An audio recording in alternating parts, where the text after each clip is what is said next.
দীর্ঘস্থায়ী স্নায়ু ও মাংসপেশির অস্বস্তিকর ব্যথায় অনেকের জীবনকে ধীর করে দিতে পারে। এই অস্বস্তি নিরাময়ে সহায়ক হতে পারে নার্ভ কেয়ার। এটি জার্মান হোমিওপ্যাথিক ফার্মাকোপিয়ায় তৈরি একটি প্রাকৃতিক ফর্মুলা, যা স্নায়ুর স্বাস্থ্যের সহায়ক হতে পারে। এতে রয়েছে হাইপারিকাম, আর্টিকা ইউরেন্স, আর্নিকা মন্টানা এবং অ্যাকোনাইটাম ন্যাপেল্লাসের মতো 10টি রেমেডির সমন্বয়ে, যা স্নায়ু ও পেশির আরামে সহায়তা করতে পারে।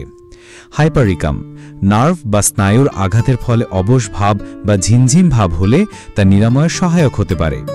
আর্টিকা ইউরেন্স অস্বস্তি ও টান কমাতে সহায়তা করে, বিশেষ করে গেটে বাত বা অন্য কোনো ধরনের আর্থ্রাইটিসের কারণে সৃষ্ট স্নায়ুর ব্যথায় নিরাময় এটি সহায়ক হতে পারে। আর্নিকা মন্টানা আঘাত পরবর্তী ফোলাভাব ও শক্তভাব ও ব্যথা কমাতে উপকারী। অ্যাকোনাইটাম ন্যাপেল্লাস ঋতু পরিবর্তনে অস্বস্তি কমাতে সহায়তা করে। ঠান্ডা বাতাস বা ঠান্ডা আবহাওয়ার সংস্পর্শে আসার পর স্নায়ুর ব্যথা হলে এটি তা কমাতে সহায়তা করতে পারে। নার্ভ কেয়ার স্নায়ুর আরাম ও দৈনন্দিন স্বাচ্ছন্দ্যের সহায়ক প্রাকৃতিক সঙ্গী। বিস্তারিত জানতে এবং নার্ভ কেয়ার সংগ্রহ করতে এখনই মেসেজ করুন অথবা কল করুন।